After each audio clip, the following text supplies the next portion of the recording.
Hello, everybody, Hello. and welcome to the Macabre Podcast universe. It's the podcast where we bite off franchises and we bite the whole franchise. Yes, and we try One bite per movie. One bite per movie, and it's just after Christmas, so speaking of bites, you probably are thinking, man, I ate a lot because, well, now it's the new year. This is our first episode of the year. Oh, really? Yeah, it is. Happy New Year. Happy 2020. Happy 2020. And we're ringing it in with the number 2 of Toy Story, which is the franchise we're covering. Is it the best one? I don't know if we should say yet right off the bat. But if you have not listened to the last episode, I would highly encourage you to do it. It's easily our best episode, except for today, maybe. I don't know. Do you think we're going to beat it today?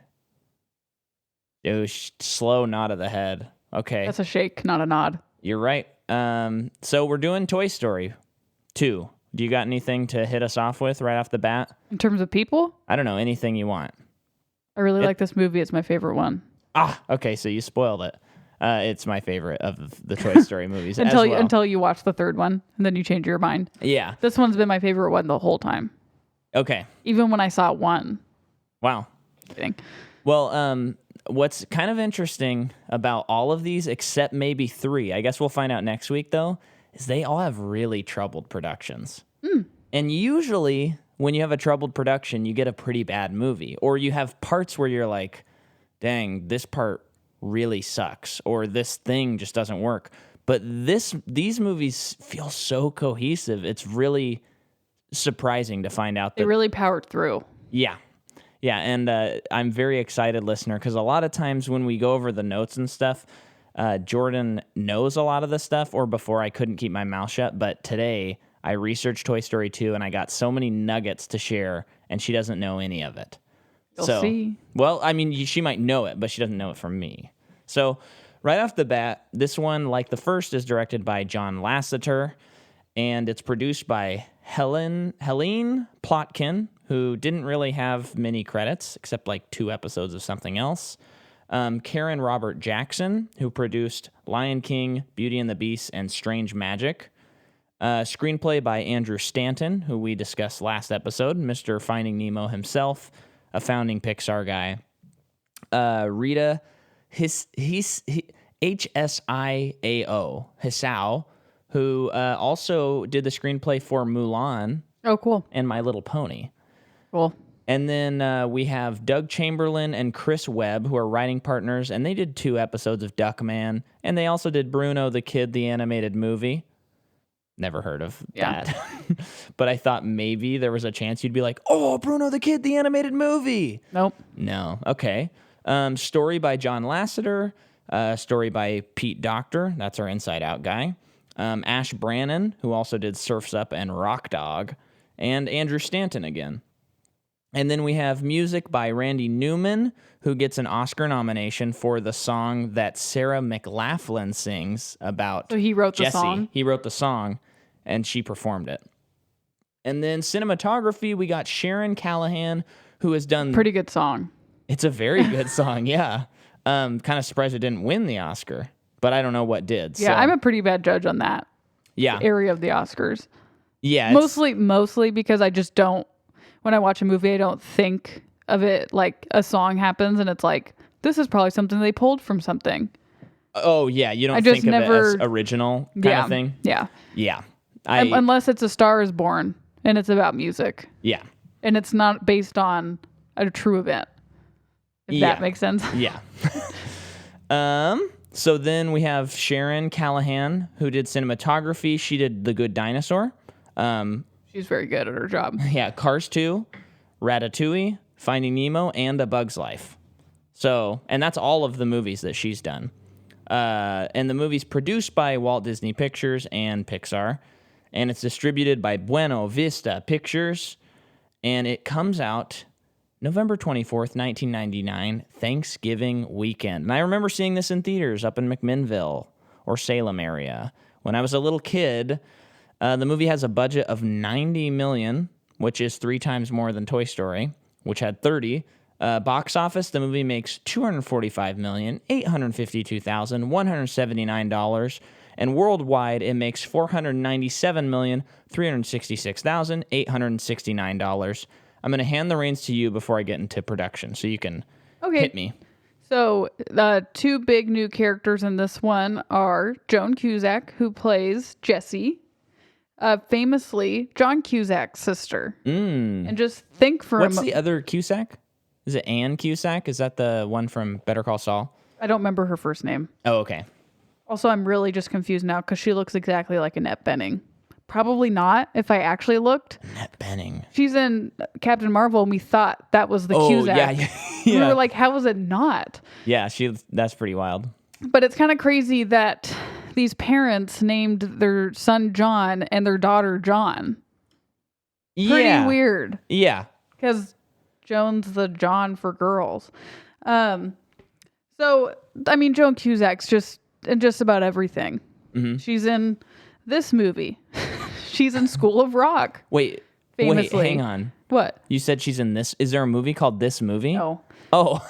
No. I was thinking like a spoof movie, like Movie 43 or something. No. She's in Toy Story 2. She's in School of Rock, which our generation, everyone knows her from that. Yeah.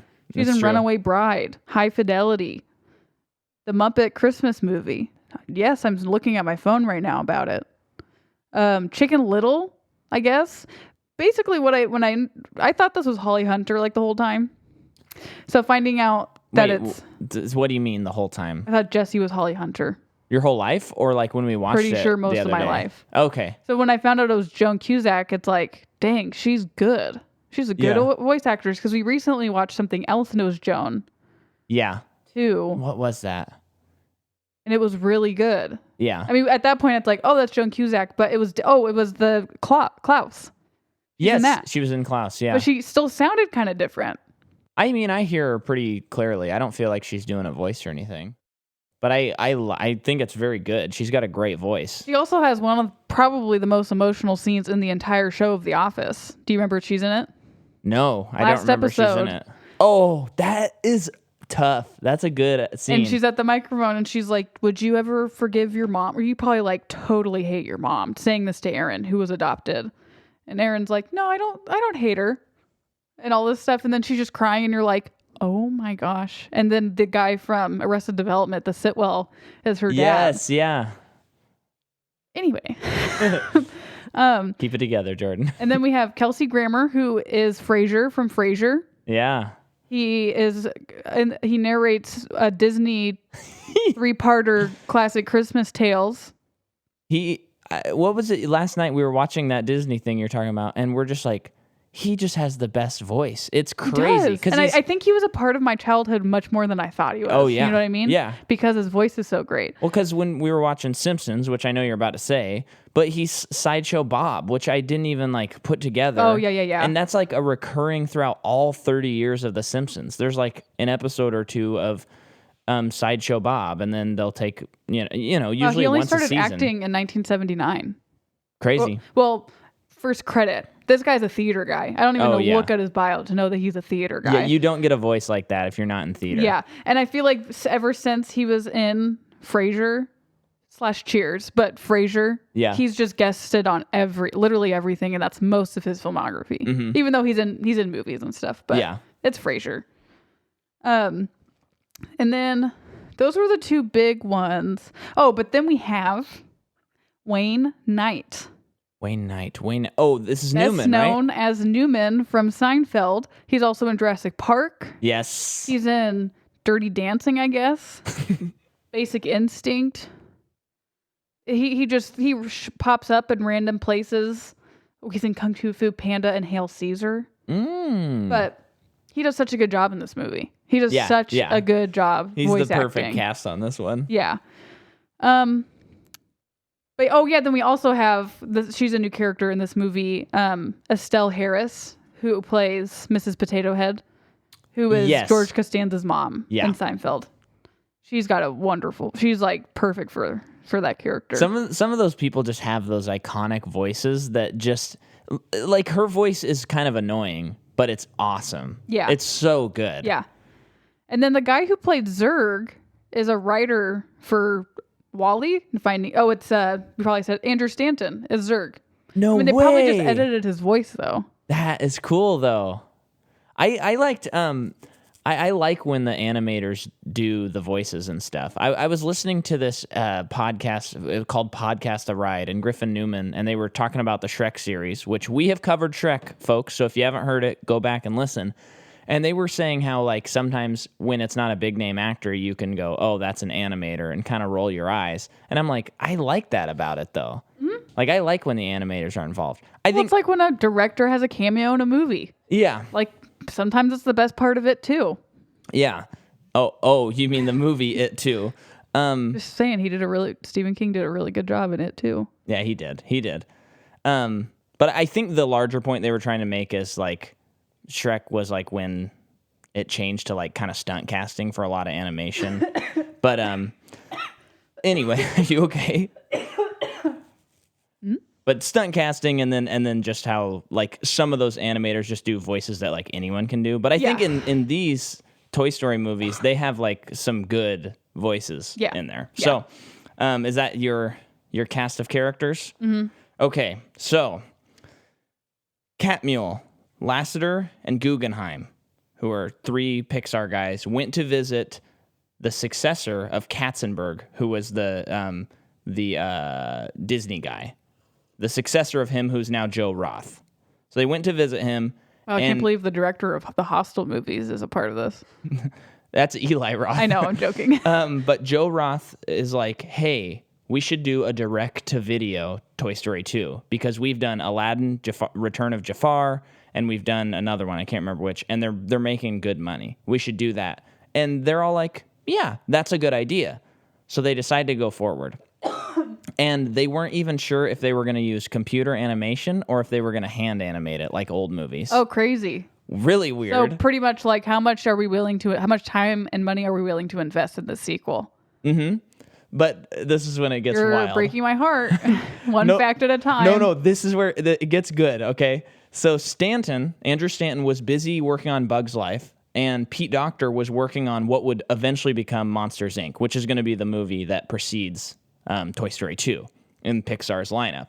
So, which, people, if you haven't watched that movie in a couple years, Micah and I watched it recently. You should watch it. It's still the best one, in my opinion. Of Monsters? Of Pixar. It's my favorite. Oh, it's no Toy Story 2 to me. All the Toy Stories are better to me. Oh, but all of them? Yes. All 4 of them are better than Monsters, Inc.? For me, Toy Story, it's like Toy Story 1, 2, 3, 4, then you can start talking about the other Pixar movies. I remember when I saw Monsters University in theaters, I was like, that's it. That's my favorite one. Yeah. Well, and then as years go on, and it's like, but Monsters University is so good because of Monsters, Inc. So it's like, okay, I think that one's my favorite one. And then when I saw Coco, I was like, this is the most breathtaking and artistic one that I've seen. I think that one is like a very close second for me. Okay. I revised my statement.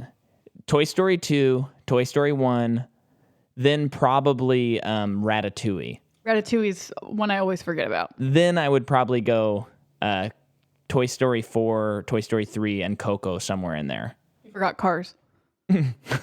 We'll probably cover that at some point.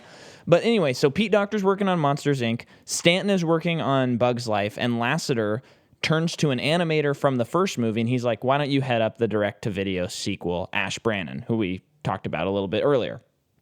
And so, here's, I gotta find, no. So that branch was, they had made 2 CD-ROMs that were Disney Animated Storybook, Toy Story, and the Toy Story Activity Center. And Steve Jobs shut it down, and they put them in a new building, and they had them start working on the sequel. And then one of the co-producers said after they made the switch to feature film, it became whoops, I jumped ahead. I might have to edit myself here.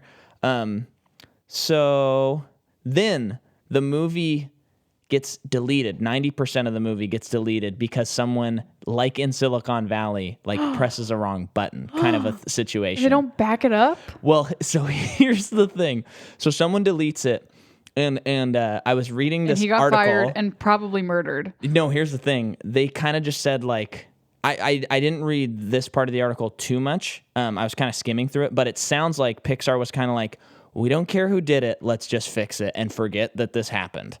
Good on the corporate corporate dude's part. Yeah, but and then they found the guy who did it, and they killed him and they just threw him in the ocean. Yeah. But what they did, so 90% of the movie is gone, and it was the kind of thing where like they have like 40 character models of Woody or something, and someone like opens it and they're like, "There's all 40," and then they click on it again. They're like, "There are only 4 now. Wait, where are the other 36?" And so they had this shared like system, but they don't have like the kind of backup systems that we have now. So like if you just do one little thing wrong, you're screwing the whole project.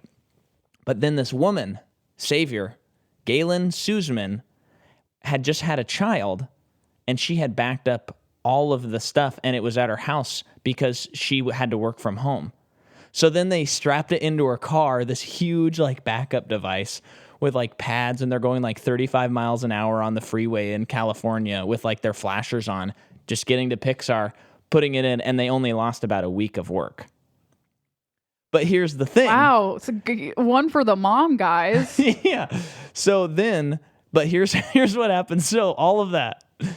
And then John Lasseter gets back from promoting Bug's Life in Europe. And when he gets back, he's looking at the film and he's like, this doesn't work.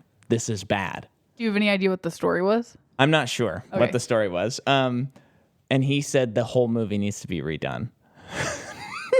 This is I mean, I've seen this episode in Silicon Valley.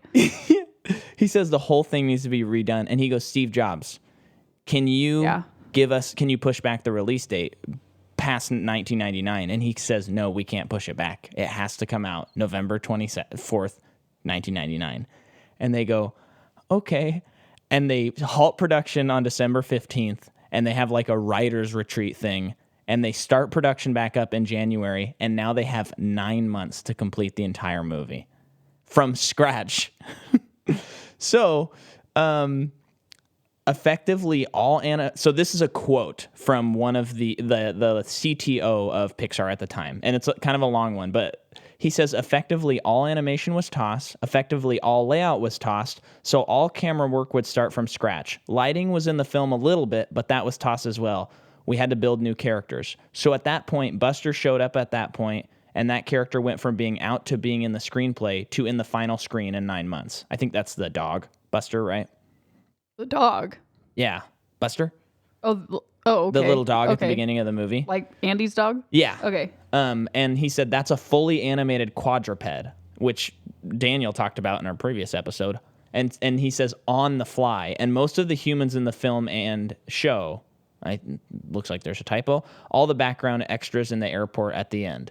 They were all built and assembled then, and all the effects work was added to the film. The opening of the film, which is Buzz playing with the robots, which I spent a lot of my time working on, where Buzz blows up 250,000 robots with that crystal, that explosion. That was all added in that pitch as well. It started from ground zero in January.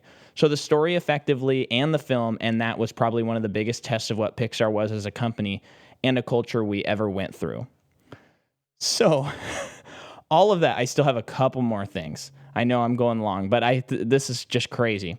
So they do it, and but don't you think that's wild? Because the movie feels like it was like totally fleshed out and like ready to go. It kind of makes sense. I'm wondering if they cut corners in terms of, because if they have to rewrite the story, they have to think of, okay, this is the time limit we have. So based on whatever our story is, we have to think about how they're going to animate it. Uh-huh. So they might be going on a part of a story that's like, no, they're moving too much, too many different backgrounds. Oh, sure. I wonder if that's why a lot of the movie is in just that guy's apartment.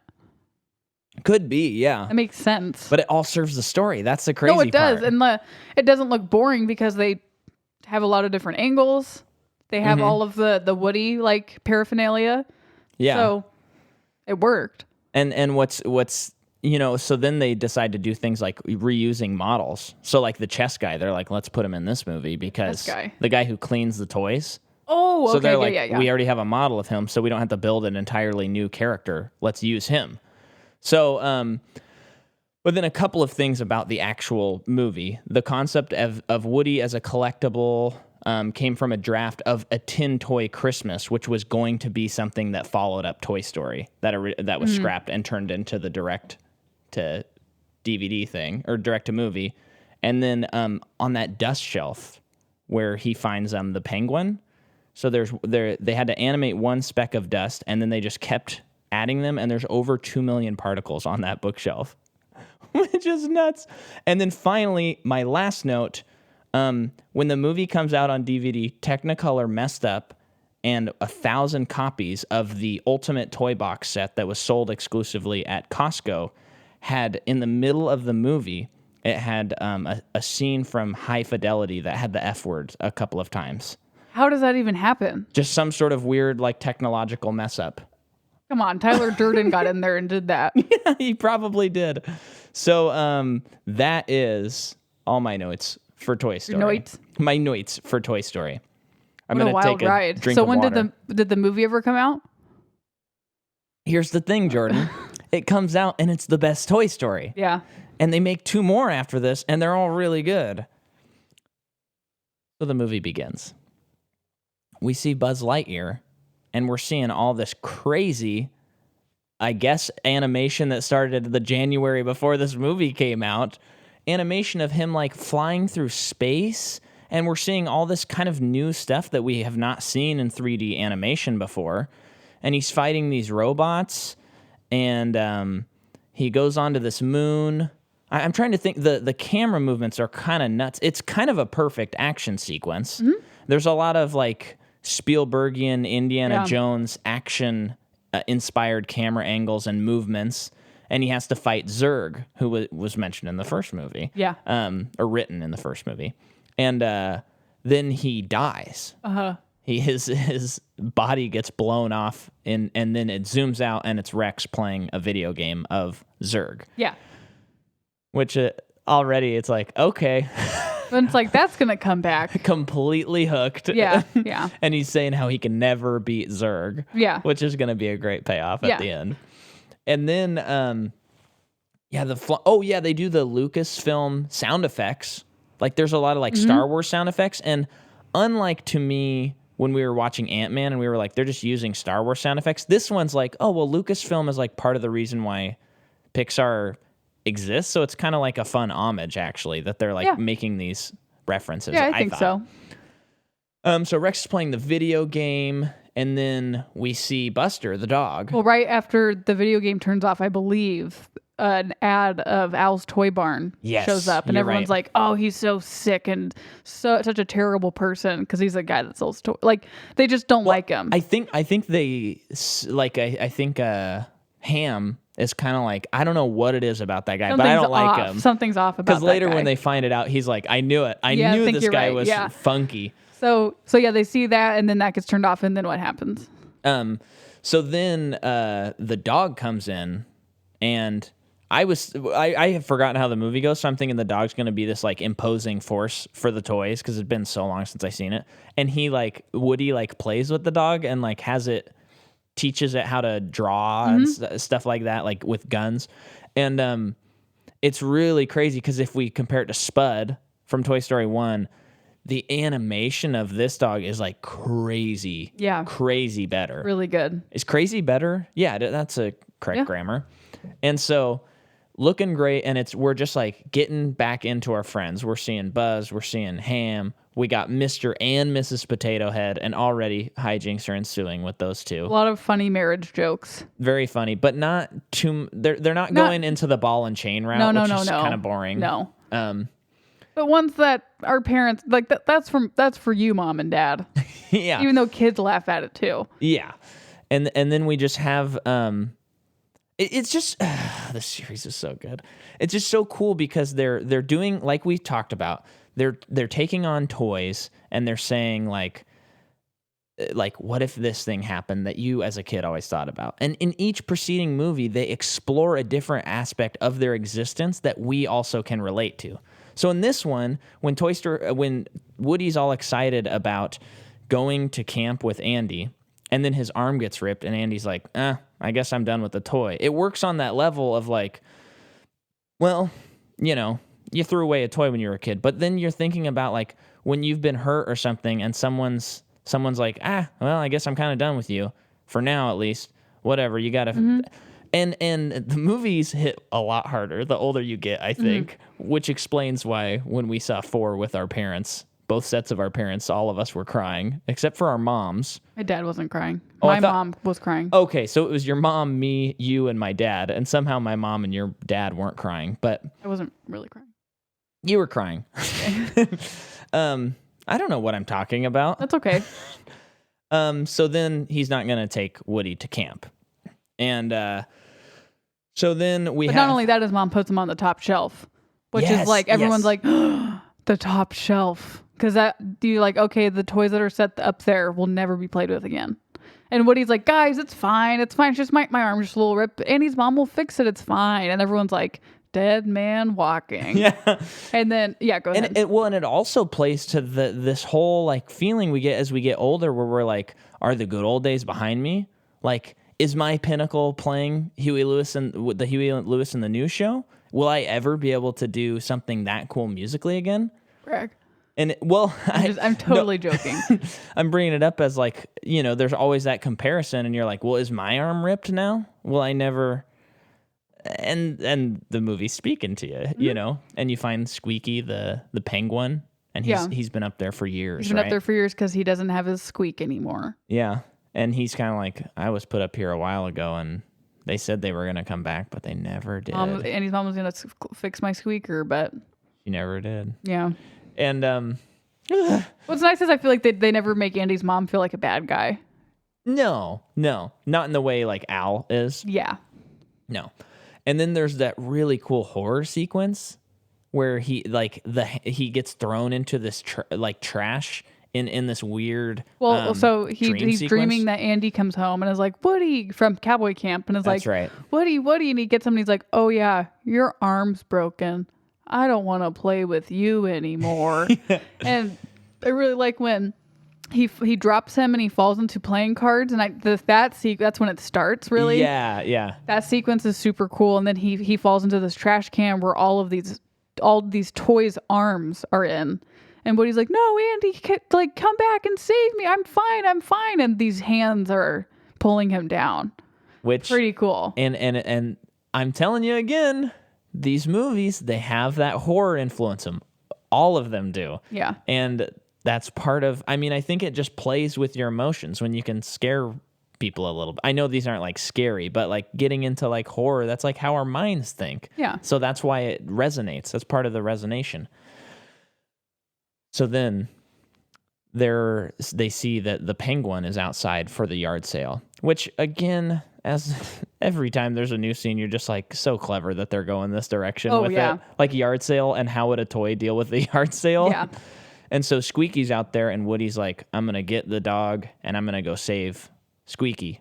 Goes out there and, it messes up. And there's this toy collector there named Al, and he winds up stealing Woody very immorally. And I like how it's like he straight up stole him. He didn't buy him, or he was trying to hide it, and Andy's mom's like, "Oh no, that's an old family toy. Like, you can't have that." But then he just straight up stole Woody. So it's like doubly like super super bad guy. Not just like I don't trust him. That's like no, he did a really bad thing. Mm-hmm. And then Woody gets taken back to Al's apartment, and that's when we find out that Woody has been, he is like a whole franchise of merchandise, and he's this big. It's kind of funny because it's almost a play on like the Messiah narrative that's in a lot of movies and films where it's like he's this like. He's come to like save Jesse and the Prospector and Bullseye in a lot of ways, and he's a part of like this bigger plan than he ever thought he was. He just thought he was Andy's toy. Yeah, and then he has to play with that like refusal of the call, but it's kind of flipped on its head because the refusal of the call is now him wanting to go home. Very cool. Yeah. That kind of just popped into my head, and I just kept talking till it made sense. Did that make sense? Oh, I think so. And then, it's just a classic thing of choosing. He has to choose between love and what's the other one? Like justice. I don't know if justice is the right word. It's a literary thing, but like choosing between love, like going back for Andy, or like I'm assuming justice would be the right one because it would be doing the right thing for these these people. Yeah, because they've been waiting for him. Classic hard choice. Not both of them, like, neither choice is the wrong choice. Yeah. You know? Mm-hmm. But we know. A lot of, it's setting him up for some nice character growth. That's all I'm trying to say. Yeah. And I think it kind of makes 4 punch a little harder, too. Yeah. So we see, like, the animated Woody show, which kind of blew my mind. I couldn't really figure out how they did that. Because I couldn't even figure out if it was real. Like if it actually was real. Did they film that show and then put it into? Because it looks like puppets, but they do look animated. No, it's definitely animated. I'm just confused because seeing things on strings, it's like, how are you not tangling everything up? Yeah. That's like the first thing I think of. It's definitely animated though. Okay. It's just animated really well. Yeah, it's crazy. And because remember at one point there's a kid in the scene in the show? Oh yeah, duh. So it's definitely animated. It's been over a week since we watched it, so I would have known that if we'd have recorded the day after. So he finds out, there's Jesse, there's Bullseye, there's the prospector. They're teaching him about who he is, and he's like, "This is so cool. I didn't know that I was like, I'm Woody. I'm not just Andy's Woody. I'm Woody." And then of course it gets to the point where he's like, "Well, yeah, but I'm going home." Yeah. And he's like, "Yeah, they're coming after me, right?" Like he's like, "I'm going to be saved. I'm going to figure it out. I'm going to get out of here." And they're just like, "Why would you want to leave?" And they're like, "Well, I have Andy. I have to get back to Andy." And then Kelsey Grammer with his commanding voice is saying how that's very selfish and he's an unopened toy, so he doesn't really understand. Jesse's really, really sad about it. Yeah. And then do you want to jump into why she's so sad about it? Well, that's jumping ahead a little bit. Okay. At some point, Woody's arm is completely ripped off. Oh, and that's pretty much why he has to continue to stay there. Coupled with Al keeps coming back in. Mm-hmm. He can't just leave yet, but... Doesn't the prospector rip his arm off? No. Al puts him in the case. Oh, yeah. And the string gets caught in the case and the seam comes out of his arm and his arm falls off. So then Al has his arm and Woody can't leave without it. Yes. So meanwhile, Slinky, Buzz, Mr. Potato Head, Rex, and the piggy bank. Yeah. What's his name? Ham. They all leave to rescue Woody. But before that, they're like, they saw the person who took him. And they're like, he looks familiar. He was a guy. I've seen him before. And they're trying to figure it out. They've got his license plate. So they're like, what does his license plate mean? Which I think it says Al's Toy Barn, but yeah, it's like ALZTYBN. Something like that. So then, they're on the TV flipping through channels because they're like, maybe it's on here somewhere. And Ham's just clicking through so quickly. I think that part's so funny. Yeah. And that super funny thing that they say is so dated now when they're like, that was it. And he's like, I'm already up to the 40s. We got to go back around. And I'm like, they only have like 50 channels. Yeah. So they get back and they find the Al's Toy Barn commercial. Yeah. Which has the address on it. So they're like, okay, that's the guy who took him. And I think Ham was like, I knew it was that guy, because he never trusted him. Well, and what's kind of funny too is now with our knowledge of the production, we do find out that Al's penthouse is literally across the street from the toy barn. Mm-hmm. And what's funny is before knowing the production, I just thought to myself, that's really funny that Al drives to work and like shows a lot about his character, like how lazy he is. Oh yeah, because he's complaining about having to drive all the way to work and he just has to cross the highway. Yeah, but what's probably more likely is they were like, well, we want to have a scene where they get over there and have to like cross the street, and it's gonna be a lot less animation if we can stick to these two spots and then the street in the middle. Yeah, but on like a story level, it is beautiful. It works so well. Yeah, it works really well. And they don't spend too much time getting the guys to show up to Al's Toy Barn. No. Like they do a couple cutaways and it's like, we got 20 more blocks and it's the dead of night. They're toys. So it's like 20 more blocks. Yeah. Then you don't see them for a while and they walk the rest of the way. Yeah. But and they do that amazing bit where like they're all like slow and like a quarter is like stuck in Ham or something like that. He trips and it all falls out. His cork falls out of him. Yeah. And then like Slinky's walking up and you can't see his backside and he stops and then his backside is like slowly like dragging itself up, which is great. Yeah, super great. I love Slinky. He's so cute. He's very, very cute. So then there is a scene where Al fell asleep watching TV. Yeah. And he dropped his bowl of cheese puffs. A lot of cheese puffs in this movie. I think so. Here's something to know about me, listener. I'm not a huge like Cheeto or Cheese Puff fan. I've had them before, but when I watched this movie, I was like, oh, this is like the psychologist moment or psychiatrist moment.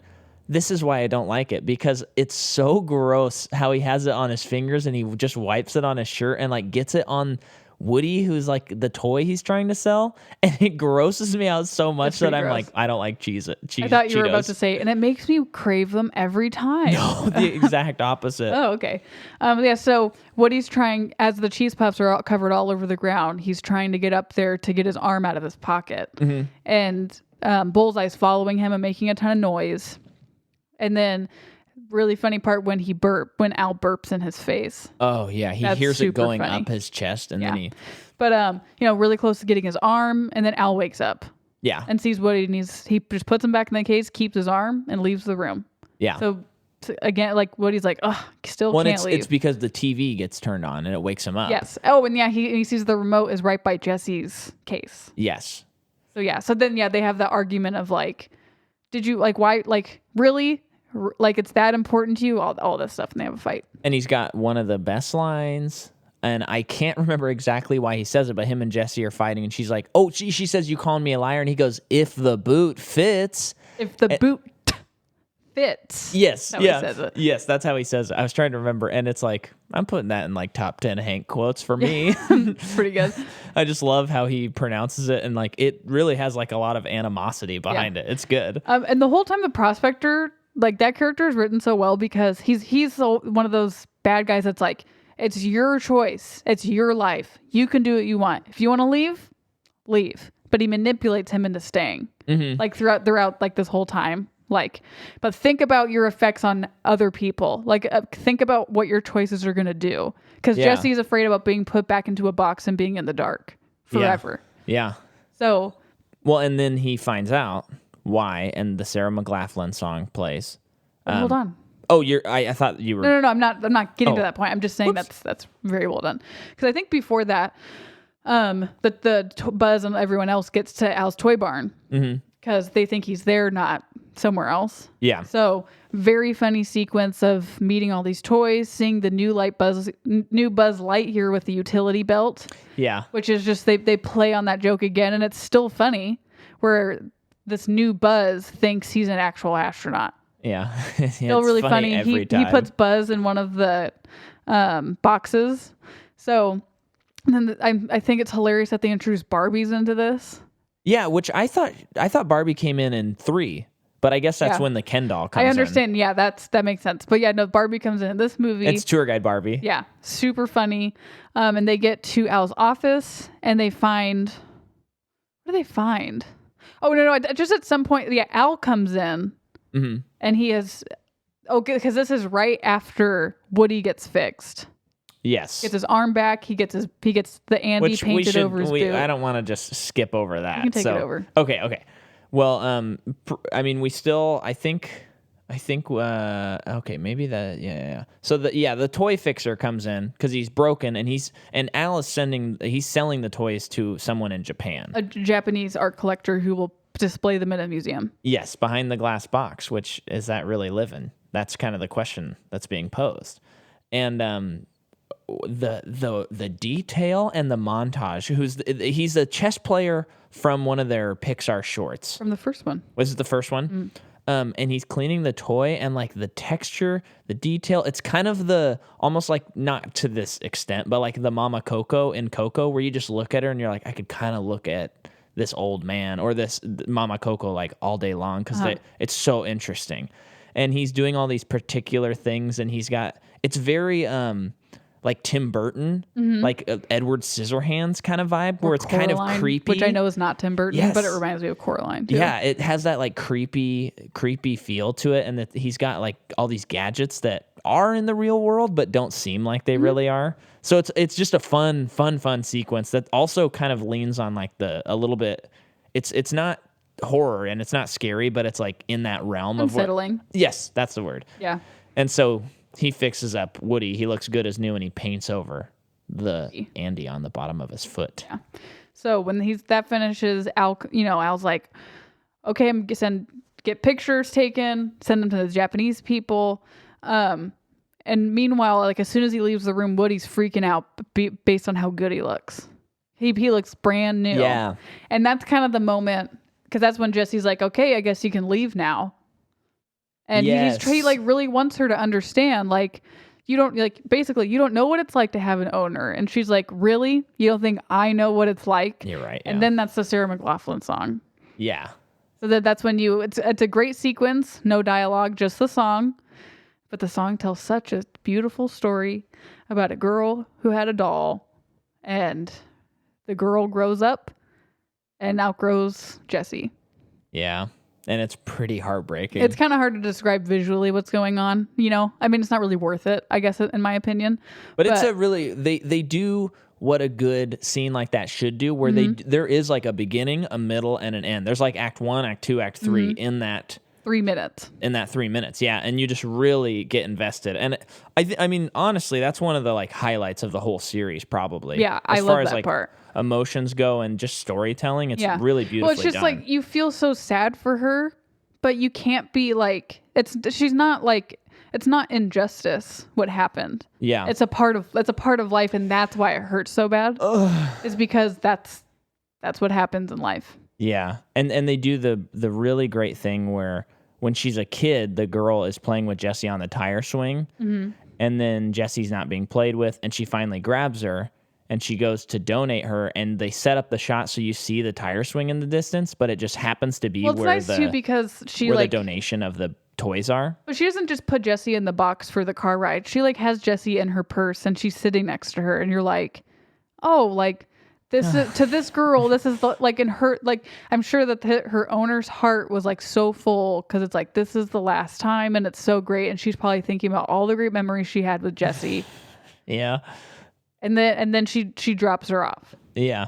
And I do like that she was donating her toys, which is a nice touch. Yeah, by littering on the side of the road. No, there's people grabbing the boxes. Oh, yeah, it was one of like the Goodwill things. Yeah. So I'm like, oh, okay. Like she's not a bad. It's just what happens. It's just what happens. So that happens. And that's what turns Woody around. Yeah, and he's like, okay, I'm going to go with you guys. Yeah. Now, a couple things I am seeing that I wanted to point out is when Buzz finds the other Buzz, it mirrors the shot of Woody finding Buzz in the first movie, where he's looking up and then it pans up and looks at him. So you're seeing that like power dynamic again. Very cool. There's a Jurassic Park reference where Barbie is driving them around and Rex is behind him, like stomping, and it looks like Jurassic Park. And then Buzz is put in the aisle. I think we had forgotten to say that. I mentioned he was put in a box. Oh, you did? Okay. And they get the wrong Buzz out. Yeah. Jesse's story. Now we're at the prospector who urges him to stay and last forever. It's harder knowing where 4 goes, is what I said. And Zurg gets out. So throughout this whole time, they get into Al's toy bag. Yes, they do? They do, but then they get into his bag. But for some reason, he leaves the bag in his car when he gets back to his apartment. So they're in his car and they're like, okay, this is where he's got to be. We got to get in there. How are we going to get in there? They go through the side, like inside a vent, and get in through the elevator. Yeah, and all the while Zurg is like behind, and it's great. I love all that. Yeah, it's funny. It's great that in this world where like a new toy Buzz thinks that he's an actual astronaut, his arch nemesis also thinks that he's an actual character too. Yeah.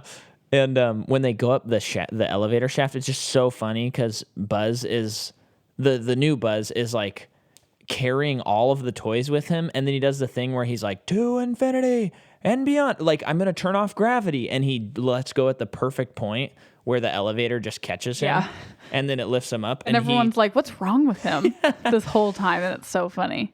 Yeah, because they still think it's the normal Buzz. Yeah.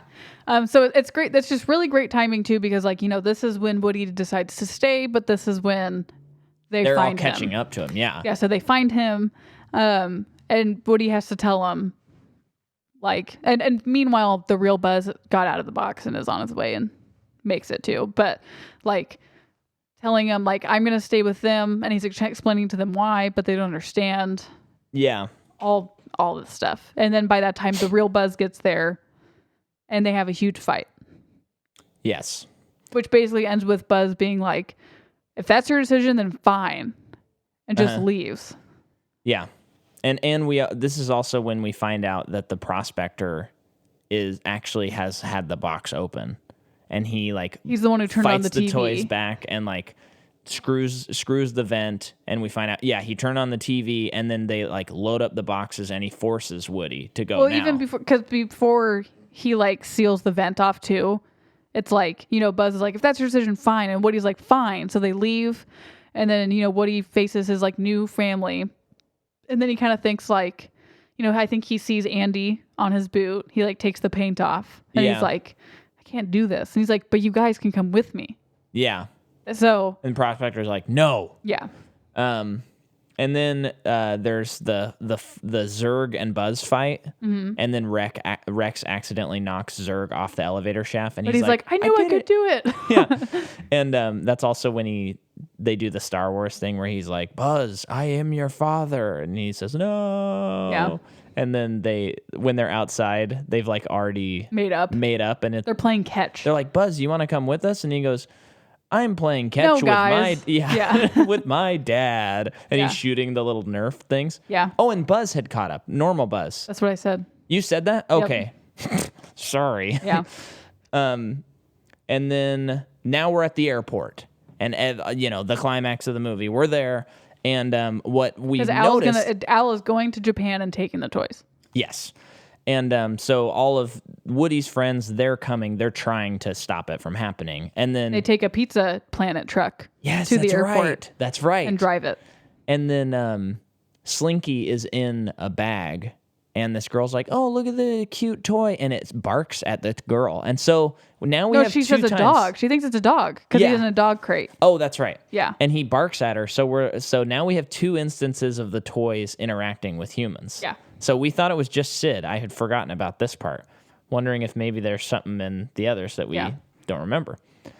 And then we have can you take over? So, as I'm yawning. So they're trying, he checks in the bag goes back to where all the luggage is being taken care of. And you see it's like Monsters Inc. with all the doors. Yeah. There's just so many conveyor belts, and there's 2 different green bags that look the same. Mm-hmm. So they split up and are like, you get that one, I'll get that one. So one of them gets to the first green bag and it's full of camera equipment and flashers. Oh, yeah. So then the other group gets to the real one, and I think Woody gets out, Bullseye gets out, and then the prospector gets Jesse back in the box. Mm. Then throughout all of this, which is hard, it's hard to explain action scenes. Yeah. Prospector gets out of the box, and he ends up in a little girl's backpack. Yeah, because they use the bulbs against him. Yeah, and like blind him. So he ends up in this little girl's backpack with a Barbie. And it's super funny. She's like, you're going to love Jessica. She turns her head and there's paint all over her face. And her She's hair's an like artist. Shaved. I love that. So then it's still not over yet though, because that bag is still it's loaded onto the plane. They're like, Jesse's in there. So Woody gets on Bullseye with Buzz, which is so Western. Well, and can I jump into this part? What's really cool is the first movie is space themed and about like space taking over the Western in that element of the movie, those themes. And at the end of the movie, they ride a rocket to get onto the U-Haul. And then at the end of this movie, which is Western themed and kind of about the past and not the future, they ride a horse over to the thing and it's cowboy themed. And I'm like, that is so brilliant. And I'd never picked up those things. I wonder if they thought about that in their rewrite. They must have, right? Because it sounds like it would speed up their process. In what way? Well, if they need to write a story really quickly and they're like, what if we did this? And someone threw out like, make it like a Western. Oh, and then someone's they're like, oh, cha-ching, cha-ching, cha-ching. Yeah. Ideas. Yeah. Because it'd be easier to fill in the blanks that way. Back to you. Yeah, so they get Jesse out of the bag, but the plane has already started getting ready to take off. And they have to jump off of the wheel of the plane, and it's really scary because they're toys. Yeah. And they do it. Yeah. There's some tension, I promise, but they get off it and then they're fine and then they make it back home. And it's and they do get on the suitcase thing, which it looks like a train, kind of like would be the equivalent of a Western train. Sorry, go back to you. Oh, you're right. You're totally right. And what I really like about Jesse's character, because in the first movie, and I'm not trying to make this a feminist thing, I'm not, but the first movie, there's not really a girl. Yeah. Bo Peep is there.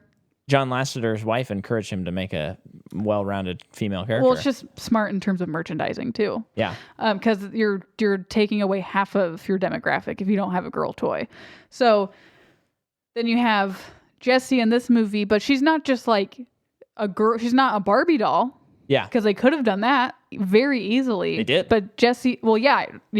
But like, she's a huge tomboy. Mm-hmm. Like I remember being a little girl and like really, really, really liking Jessie. Yeah. Because she was really energetic, very tomboyish, but not like in a like, I have attitude. Yeah. She's just like a yeehaw girl who likes to have fun. Yeah, no, and I ride love horses and stuff. Yeah. And I think that's great that like her and Buzz end up together. Because you wouldn't really expect that. I know. I love that it's not her and Woody. Yeah. Because that's what it looks like it should be. Plus, it wouldn't really make sense to me. Yeah. But yeah, that's really good. And I wasn't there a moment when they're back at Andy's house and Andy's getting home and Jessie's like nervous? Oh yeah, she's very nervous. Which nervous. plays into the fourth movie. Yes. Again, too. In what way? The doll. The doll. The doll from the fourth movie, who really wants an owner. And by the end Gabby. of the movie, yeah, Gabby. Yes. Because she's really, really nervous too. Mm-hmm. But just I love that. I love that whole too. thing too. But then Andy comes home and he's like, "What are your arms fixed? Whoa, new toys. Thanks, Mom." Yeah, yeah. And just not really a second thought, and he loves them and he's playing with them already. And then what's great is they show a commercial for Alice Toy Barn, and it's updated. He's it's like super sad. He's sad and he's like, "Come to Al." He's like crying because he lost the sale. And then there's bloopers in the credits, which is pretty funny because they had to like plan the bloopers. Mm-hmm. Like that's so much work. Was this movie shorter than the first movie? I don't believe it was. Okay. No, it was longer. It was longer by like 10 or so minutes, I think. It's still kind of weird that they did the bloopers in light of everything. Yeah. But I'm glad because they're so funny. Yeah. Well, I wonder too if there's any way that some of those bloopers like did have to do with maybe like how the computers were handling certain information and then they just like made it look better. And then they just got the actors to just do a couple extra things. Yeah, like you think about that. I think it's the first blooper where Woody sits down in the tape and his character falls into the tape. I wonder if like maybe a rendering actually kind of did that and they were like, "Guys, here's an idea." And then that's funny is they have the Bug's Life thing where they're talking about how they're excited about their sequel. And then it's like their sequel. When he's like, "Well, I forgot to tell you. It wasn't a Bug's Life 2. It was," and then like the karate chopping, and you saw that happened earlier in the movie. Yeah, pretty funny. Yeah, it's so good. Yeah. It's so good. I really like 2 in this movie. Unlike a lot of sequels, like not a single extra character is annoying to me. And if they're annoying, it's in the way that they should be. Like it's an intentional annoyance, which is kind of rare when you especially they add a lot of new characters and you like them all, or you dislike it. Like you react accordingly, how they intended. Yeah, not a minute was wasted in the story. Which after hearing how it happened, like they couldn't waste a minute in the story. So it just goes. I think that this is my favorite one because this is the one I've seen the most. Mm-hmm. I think I saw it the most as a kid, and nothing's going to change that. Yeah. For me, but I think as a kid I really liked it too because of like he found what is supposed to be his family. Yeah. Jesse and the prospect, like that's who was like he's destined to be family with, but he chooses his family. Yeah. I really really liked that message. And I really like how like Evan said, we were talking to our friend Evan Coons about the movie, and he said it's like they open the curtains in Toy Story 1, and then in Toy Story 2, instead of like showing you the same stage or something like that, they just open the curtains a little bit wider. Is this his favorite one? Oh yeah, he was saying it was his favorite. So I agree with that. It just expands the world in a totally non-intrusive to the first movie way. And this is how a sequel should be. Mm-hmm. So, and I think this was like, because I've seen the third one only like maybe twice, but definitely once. Mm-hmm. So I'm not very familiar with the third one, but I think that this movie, it was just perfect timing for me at the perfect age that I was. Yeah. Therefore, whatever movie is going to come after this one, that's a Toy Story movie. I'm not going to like it better. Does that make sense? Well, it does help that this is a perfect movie. Yeah. There's no mistakes in it. So, I mean, when you put it like that, I mean. So anyway, that's Toy Story 2. Next week is Toy Story 3. Couple of things to update you on. No, my album is not coming out this January 10th anymore. We're pushing it back. But the 4 singles are still available. You can... I'll have a date. Hopefully by the next time we record, I'll have the album release. Hey, people who subscribe to Micah's Patreon recently got some original artwork from me. And a song that isn't getting released anywhere else. Oh, I know what it is. Never mind. Yeah. So, and if you sign up now, you can still get the song. And we'll probably if you do the parrot thing, we'll give you some art too. Fine. Jordan will give you some art. Fine. And yes, enjoy our exit and intro songs. They're by our late friend Anthony Panter. Thank you, buddy. We love those songs. Love you, Anthony. Love you, Anthony. Love you guys too. Thanks. Bye. Bye.